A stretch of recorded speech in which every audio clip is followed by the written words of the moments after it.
Hey, I hope everyone is good, hoping everyone is well. I have been on a long hiatus for good reason, but I also want to speak of honesty in this moment right now. Life has been lifing, but God has been guiding too.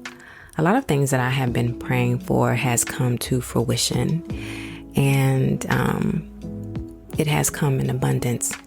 The funny thing about God is that God doesn't ask us when we want things to happen. It's on God's time. And so when He inserts the answered prayer, God does so in a way that we just have to adjust and walk through with what He, our God, has given us. I felt like I was in a preparation season, and many of you have intimately shared your prayers with God and invoked some form of strength, wisdom, and also space to receive what it is that you need to receive.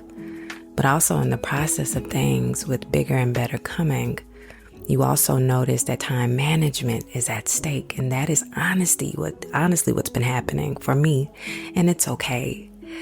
I really had to take a moment to get myself together, because one thing that I know about the purpose is that it's not about me, it's about God. And I wanted to really get back to the podcast itself and sharing some nuggets, some things that I have been learning in the last couple of months or so. This was a journal entry that I had written in the midst of my hiatus, and I wanted to share it with you because while I was feeling down on myself about not being able to check all the boxes with everything that began in the beginning, I decided to give myself grace and knew that I needed to take out some time for me. And via the title of this podcast episode, it is Perhaps You Need Rest. Now, whatever journey you find yourself in, I want you to remember something. We often want to rush the process, but then get upset when it's not happening soon enough for us. I have a little story to share that correlates to what I want to explain. So, years ago, I wanted to learn how to sew, but mainly because I wanted to know how to fix my children's pants hemming and also adjusting the waist, because it was always something. So one day I went to the store and I purchased me a sewing machine. And I'll be straight up and honest with you. I don't read instructions. I bought that thing. And so I connected everything and realized I didn't know how to thread the needle or the thread into the needle. And so I quickly watched a YouTube video on how to thread and get everything together. So anyway, the suggestion was to practice stitching on some fabric, and so I did, and I did it for a little while until I felt like I knew what I was doing. So I said, I got it, and I went for a pair of old pants that my kids had that I was gonna hem, and I put it in. I went to go sewing, and it got stuck. The needle got stuck, and I got frustrated because I just knew what I was doing. And so I had to try to adjust everything to take the needle out, and I cut the thread, and I looked on the back, and the thread had riveled. It was a mess. It was unprofessionally a mess. Pride did not allow me to read up on or watch a video on how to make this thing happen. So I decided I was going to self-teach myself how to sew. So I got my little piece of fabric and I did me a straight line, and I was like, oh, this is cool. I got this. So I went back to the pants and it did it again. If I had just turned on a YouTube video, I would have learned that there is a vast difference between the thickness of a little thin piece of fabric and a thick piece of hemming pants. And this is why my thread was doing what it was doing and why the needle was getting stuck. Why did I share that story? Because I missed the process of learning. And that is why when I say we often want to rush the process and then get upset when it's not happening soon enough, is because we are not wanting to go through the process of learning. Many of us in our journey find ourselves wanting to learn more, wanting to read more, wanting to gain new insight on things. You may be an avid YouTube watcher, watching someone that you look up to talk about a journey, or even watching someone on social media and their way of connecting makes you feel like, wow, they understand, and so you want to gain that wisdom. But with gaining that wisdom, we often feel that we know enough, and so we can go through the process of it quickly. But it doesn't work out that way. Because I say this often, in order to really go through the process of a journey, we gotta feel all of the emotions.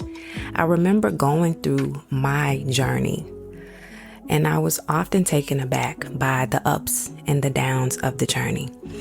The moments of where I felt happy and I felt content with myself. I felt like I was moving forward. And then a week later, sinking back into depression and being upset. My moment of happiness made me feel like I was going in the right direction. But it was a temporary happiness that was only gained by the things that were happening around me, being around friends, being in happy spaces. But once I got home, I was back to feeling down. It's important to note that while going through the process, you know that you are coming out of it when the environment that you are around, even though it fluctuates and changes, you are not changing. And I use that as an example again, when I felt like I was going through that journey and I was doing good, third parties is what made me feel some form of fulfillment and happiness. Being around people that I liked and loved gave me joy. But then when I got home and those people left and there was absence, I was back to my same self because I wasn't dealing with what was going on with me.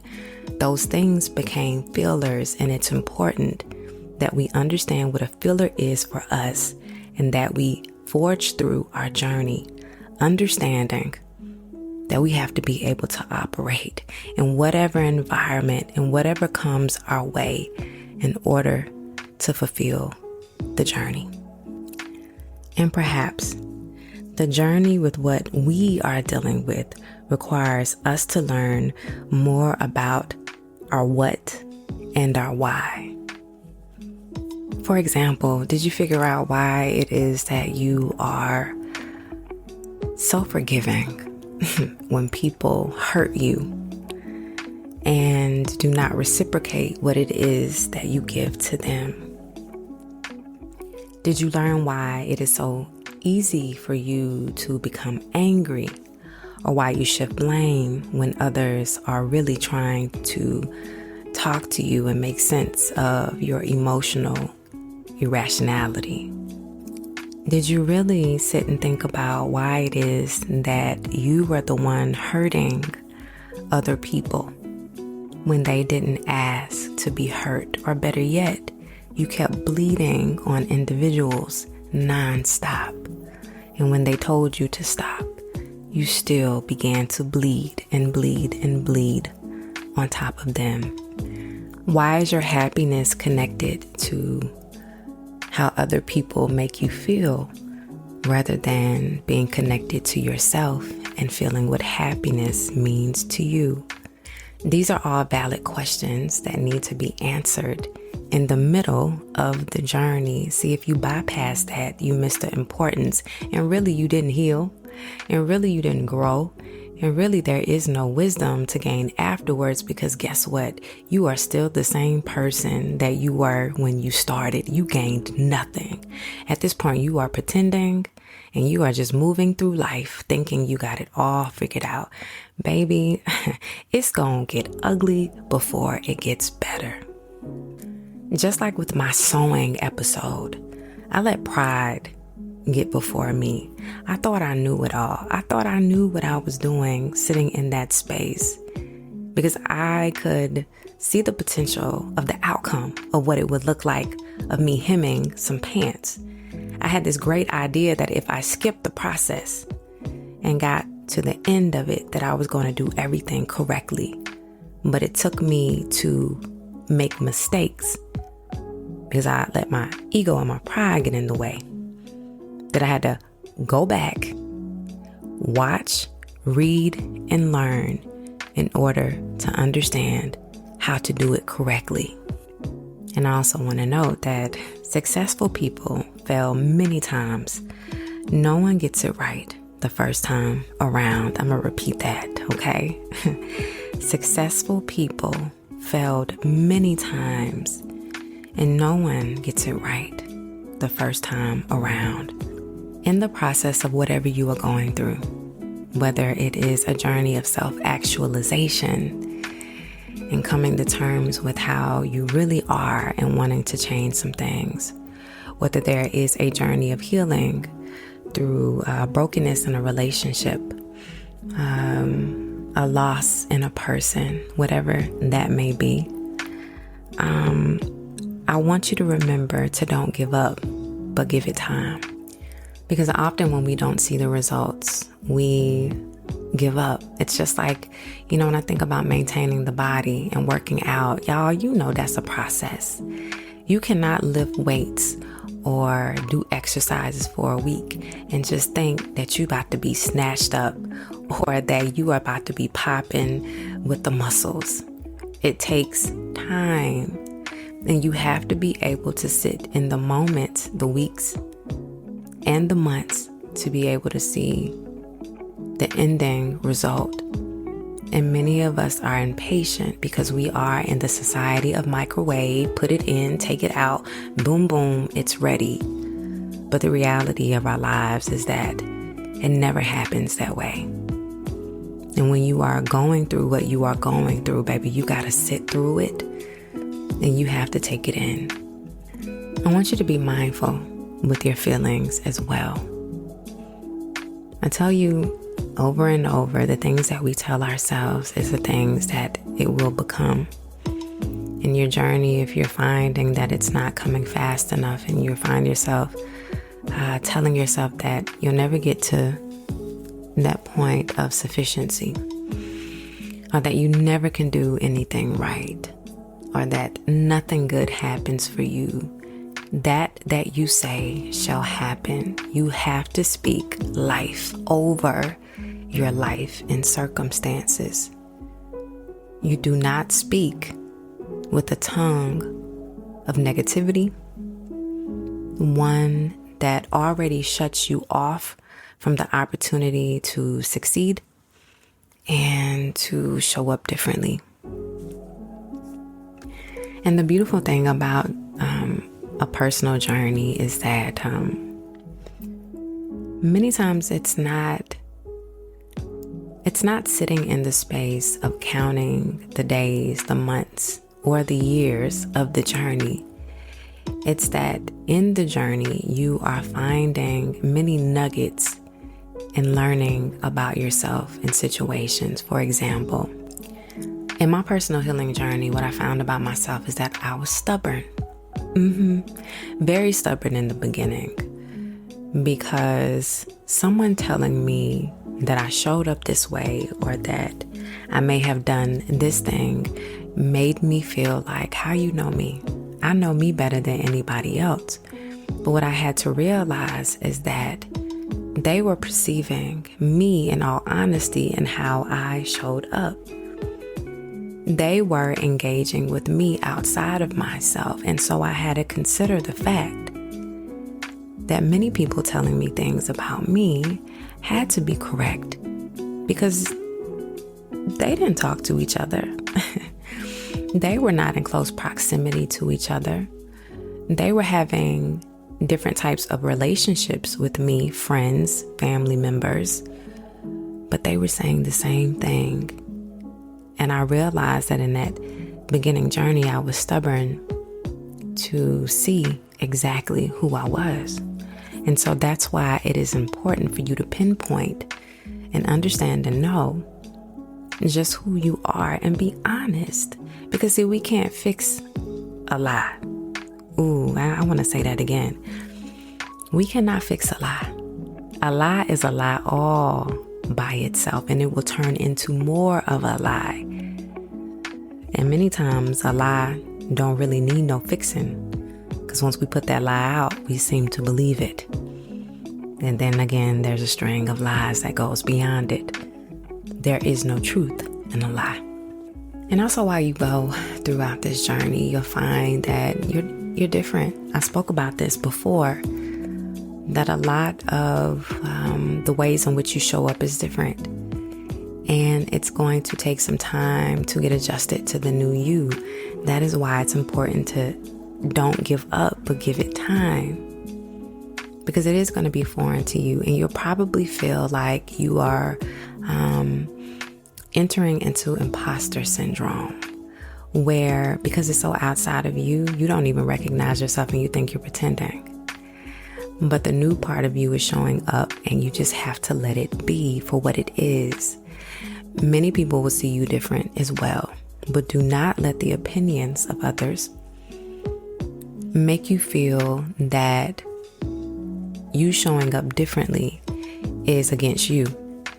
And may I add as well that in your journey, find your safe space. If you are reluctant to share and talk to other people in your journey, and the crux of when it's at its worst, that's acceptable and okay. Write down your thoughts and be honest with yourself about what it is that you're feeling and what it is that you're going through. Monitor your feelings as well. I think that is so important, because on Wednesday, I was feeling content and okay. But on Thursday, I had a bad day. And I noticed that this happened, that I got irritated when someone did this. On Friday, I felt in the middle. I didn't necessarily have a bad day, but I didn't have a good day. And I'll explain this in context by writing this. When we write down our thoughts, later we get a chance to read them. And see, here's the thing too. Sometimes when we are in the middle of something, when we are present in the moment, and we allow our emotions to flow or write them down, we're so relative to what it is then that reading it later gives us an entire viewpoint of how we really, really felt. And I don't know if you've ever done this, but if you've written something that is just emotional and you go back and you read it, you still can relive how you was feeling, by reading. But it also gives you, again, a bigger space of how you felt. And you can even write notes with what your journal entry was. More cohesive notes, more descriptions of what that made you feel like when you read it, and then what you learned about yourself as well. Also, use prayer and meditation as a daily ritual if that is your choosing, but don't do it just to make yourself feel halfway fulfilled in the moment. And I want to explain that. Often when we get to the lowest point of our lives, then we want to enter God into the chat room, right? Between him and us, or between God and us. And we now want to recite and audibly open up the feelings that we're having. And we pull for God to do this miraculous miracle in the changing of our circumstance and our life. And often we do it temporarily to fulfill this brokenness that we feel in our heart, in our mind, and in our bodies. And after the prayer, many of us feel better. We got to let it out. And then when things seem to be forming and it looks good, we forget to practice the ritual of prayer and meditation, because prayer and meditation became a filler for us to distract us and making us feel that everything was okay. So I'm going to repeat this again, and listen, you can also insert whatever it is that you do in temporary mode with this statement as well. Use prayer and meditation as a daily ritual if that's of your choosing, but don't do it just to make yourself feel halfway fulfilled in the moment. Anything that you feel that you need to practice in order to give you some form of complacency in life, to get you to the next level, continue to do it. If it makes you feel better by meditating, continue to practice meditation and don't stop, because in that moment, or for 3 days, you felt great. It's an ongoing thing. Your relationship with God should be ongoing. You shouldn't just go to Him when you need God to fulfill and bless you with something because you are at your lowest point. And may I add as well, do not use other people to fulfill a void in your journey, because they too become fillers. And you give them this temporary hope that you have now appeared in their lives and you have been that person also that they need, and then you disappear. As people, let's be honest, sometimes we pull on the need for things in order for us to survive, but less often do we sit with ourselves in order for us to know how to survive. If you depend on things and people, it becomes a handicap, and you never know your full potential because you never tried to dig into you, to seek help from you, and to depend solely on you. I want to recap and give this to you. You just need rest. Do not give up in the process. Also, don't rush the process and get upset when you haven't learned what it is that you need to learn. You'll keep re-looping these things over and over. It's not a mistake once you've done it a second time.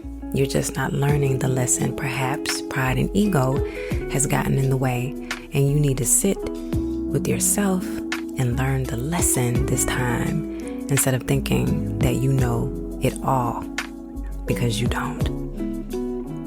The journey that we are all dealing with requires us to learn more about our what and our why.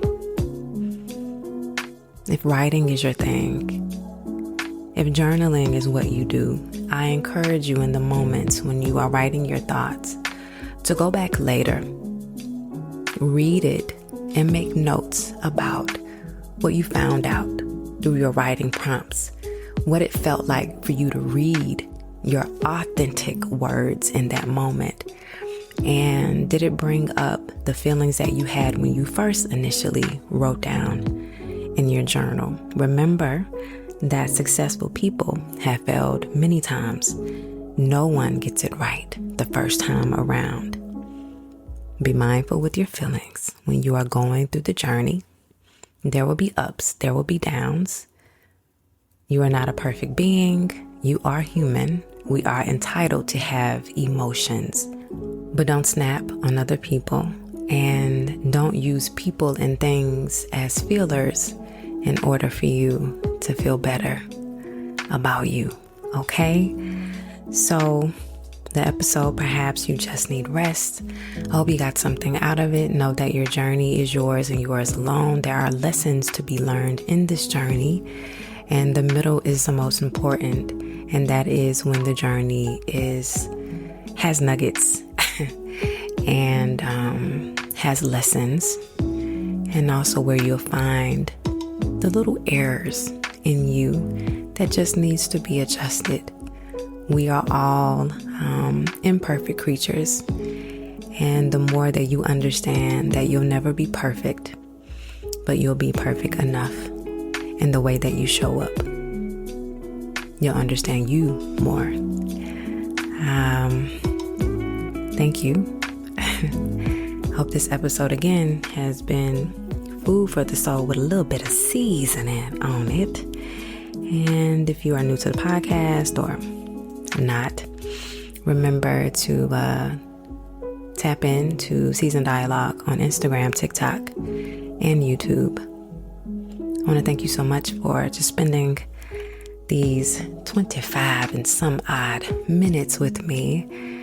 And thank you for just being present. All right, y'all. Bye-bye.